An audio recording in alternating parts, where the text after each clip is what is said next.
Romeo and Juliet, Act 1, Scene 5.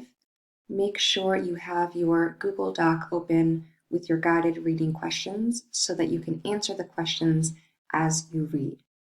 The first question is, how would you describe the mood of Peter the servant versus Capulet at the beginning of the scene? Why do you think they're having such different experiences at the party? So that is what we are listening for in the first few pages. So Act 1, Scene 5, Peter and other serving men come forward with napkins. Peter: Where's Potpan? Why isn't he helping us clear the table? He should be moving the scraping plates. First serving man: When only one or two men have all the good manners, and even they are dirty, things are bad. Take away the stools, the sideboards, and the plates. You, good friend, save me a piece of marzipan, and if you love me, have the porters let in Susan, Grindstone, and Nell, Antony, and Potpan. Second serving man: Yes, boy, I'm ready. Peter: They're looking for you in the great chamber. We can't be in two places at once, both here and there. Cheers, boys. Be quick for a while, and let the one who lives the longest take everything. Peter and the serving man exit. Capulet enters with his cousin, Tybalt, Lady Capulet, Juliet, and other members of the house.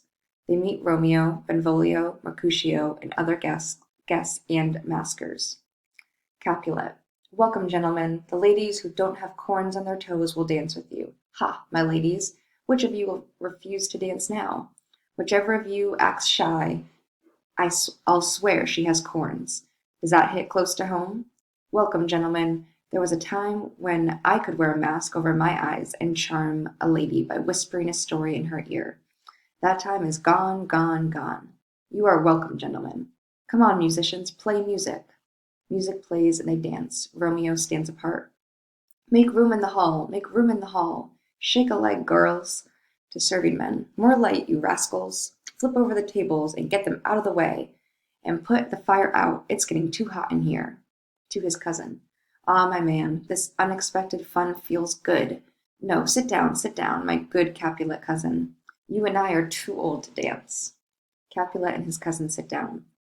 How long is it now since you and I last wore masks at a party like this? I swear it must be 30 years.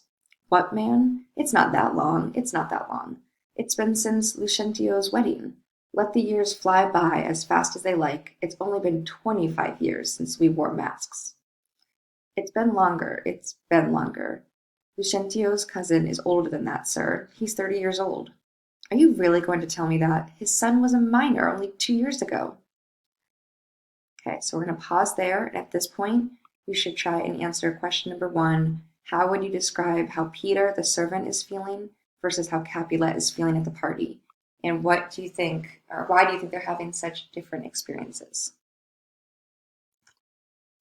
Okay, once you've answered that question, we're going to move on to the next one, which is, what do we learn about Romeo after his speech once he has seen a beautiful girl?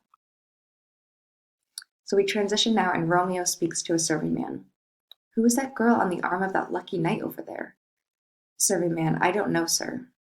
Oh, she shows the torches how to burn bright. She stands out against the darkness like a jeweled earring hanging against the cheek of an African. Her beauty is too good for this world. She's too beautiful to die and be buried. She outshines the other women like a white dove in the middle of a flock of crows. When this dance is over, I'll see where she stands, and then I'll touch her hand with my rough and ugly one. Did my heart ever love anyone before this moment? My eyes were liars then, because I never saw true beauty before tonight. And just remember that Romeo had come to this party lovesick over another woman, Rosalind, who he believed to be the most beautiful woman in the world, and now he just saw someone else and gave that speech. So at this time, I would pause and answer question number 2. Okay, question number 3 is, what does Tybalt realize, and what is his reaction? Why does Capulet stop him? So remember, Tybalt is Juliet's cousin, Capulet's nephew. So what does he realize? What is his reaction? And why does Capulet stop him? So Tybalt: I can tell by his voice that this man is a Montague. To his page or his servant: Get me my sword, boy. What? Does this peasant dare to come here with his face covered by a mask to sneer or laugh and scorn our celebration? Now, by the honor of our family, I do not consider a crime to kill him. Capulet. Why, what's going on here, nephew? Why are you acting so angry? Uncle, this man is a Montague, our enemy. He's a scoundrel who's come here out of spite to mock our party. Is it young Romeo? That's him, that villain Romeo. Calm down, gentle cousin. Leave him alone. He carries himself like a dignified gentleman, and to tell you the truth, he has a reputation throughout Verona as a virtuous and well-behaved young man. I wouldn't insult him in my own house for all the wealth in this town. So calm down, just ignore him. That's what I want, and if you respect my wishes, you'll look nice and stop frowning, because that's not the way you should behave at a feast. Tybalt. It's the right way to act when a villain like him shows up. I won't tolerate him. You will tolerate him. What, little man? I say you will. What the? Am I the boss here or you? What the? You won't tolerate him? God help me. You'll start a riot among my guests. There will be chaos. It will be your fault. You'll be the rebel rouser. But, uncle, we're being disrespected. Go on, go on. You're an insolent little boy. Is that how it is really? The stupidity will come back to bite you. I know what I'll do. You have to contradict me, do you? I'll teach you a lesson. To the guests. Well done, my dear guests. To Tybalt. You're a punk. Get away. Keep your mouth shut, or else. To a serving man. More light, more light. To Tybalt. You should be ashamed. I'll shut you up. To the guests. Keep having fun, my dear friends. The music plays again, and the guests dance. The combination of forced patience and pure rage is making my body tremble. I'll leave here now, but Romeo's prank, which seems so sweet to him now, will turn bitter to him later. Tybalt exits. Okay, so I would pause right now and try to answer question 3. Okay, now we're ready for the next question. Summarize the first conversation between Romeo and Juliet.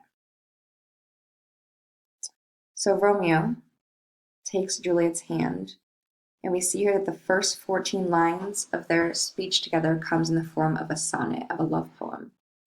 So taking Juliet's hand, your hand is like a holy place that my hand is unworthy to visit. If you're offended by the touch of my hand, my 2 lips are standing here like blushing pilgrims, ready to make things better with a kiss. Good pilgrim, you don't give your hands enough credit. By holding my hand, you show polite devotion. After all, pilgrims touch the hands of statues of saints. Holding one palm against another is like a kiss. Don't saints and pilgrims have lips too? Yes, pilgrim, they have lips, and they're supposed to pray with. Well then, saint, let lips do what hands do. I'm praying for you to kiss me. Please grant my prayer so my faith doesn't turn to despair. Saints don't move, even when they grant prayers. Then don't move while I act out my prayer. He kisses her. Now my sin has been taken from my lips by yours. Then do my lips now have the sin they took from yours?